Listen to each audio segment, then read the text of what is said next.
ഉറങ്ങി, ഭക്ഷണം എടുക്കട്ടെ?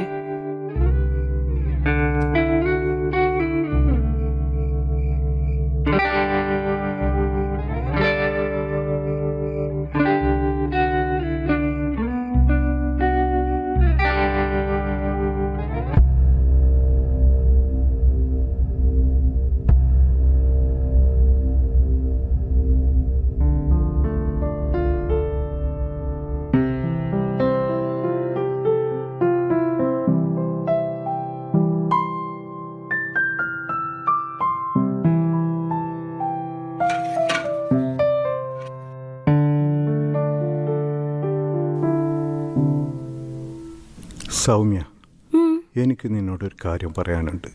എന്താ?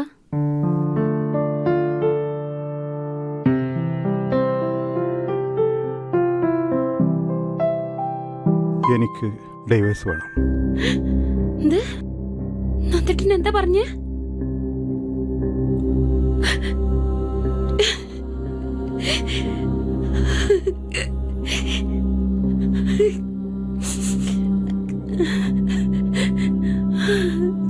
ഞാൻ പറയാൻ പോകുന്നത് എങ്ങനെ നീ ഉൾക്കൊള്ളുമെന്ന് എനിക്കറിയില്ല.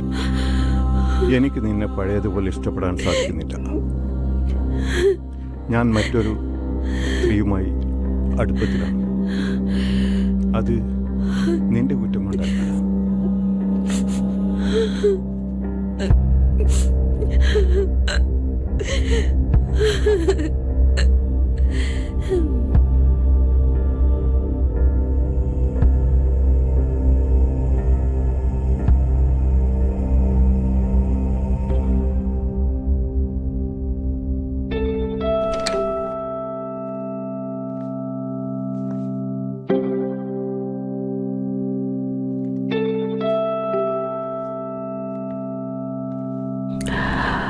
ഓക്കെ, എനിക്ക് ഡിവോഴ്സിന് സമ്മതമാണ്.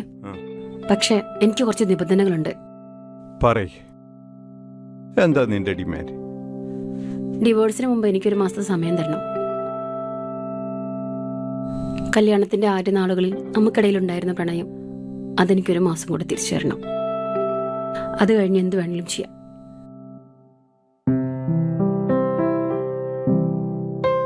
ചിനു, അച്ഛനത് റെഡി, പോവാ റെഡിയായില്ലേ?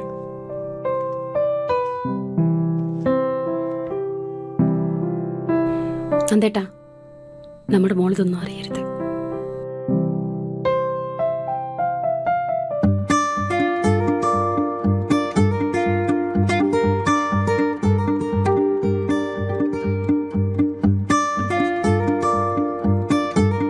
ചിന്നു, ബാഗൊന്നും എടുക്കാണ്ട് എവിടേക്കാ പോണേ? ഉമ്മതാ. ടാറ്റാ.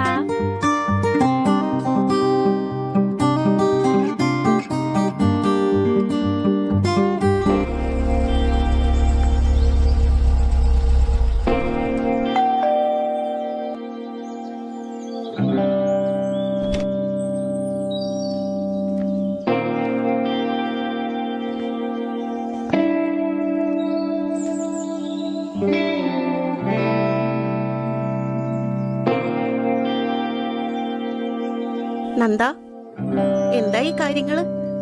എനിക്കിപ്പോ എന്റെ ഭാര്യയും മകളും ഇല്ലാതെ പറ്റില്ല. നിന്നോട് ഞാൻ ചെയ്യുന്നത് തെറ്റാണ്.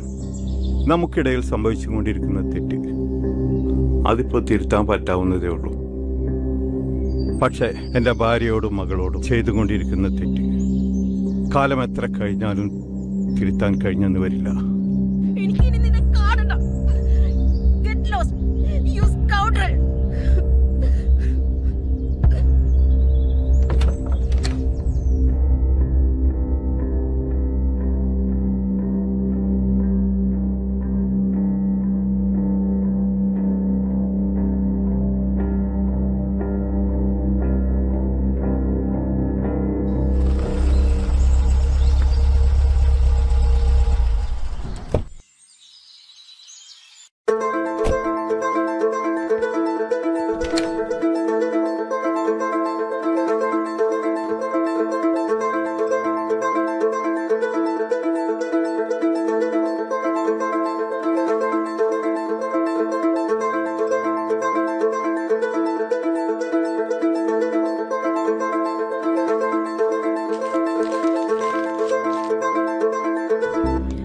നന്ദേട്ടനെ പിരിയാൻ വയ്യാത്തോണ്ട് ഞാൻ പോവാ. ഏട്ടൻ എന്നോട് ഡിവോഴ്സ് വേണമെന്ന് പറഞ്ഞപ്പോൾ എൻ്റെ മനസ്സിലുണ്ടായ വേദന ഇതുവരെ എൻ്റെ ജീവിതത്തിൽ ഞാൻ അനുഭവിച്ചിട്ടില്ല. പിന്നീട് ഞാൻ ഒരുപാട് ആലോചിച്ചു. ഏട്ടൻ എന്നെ വേണ്ടാത്തോണ്ടല്ലേ ഡിവോഴ്സ് വേണമെന്ന് പറഞ്ഞത്?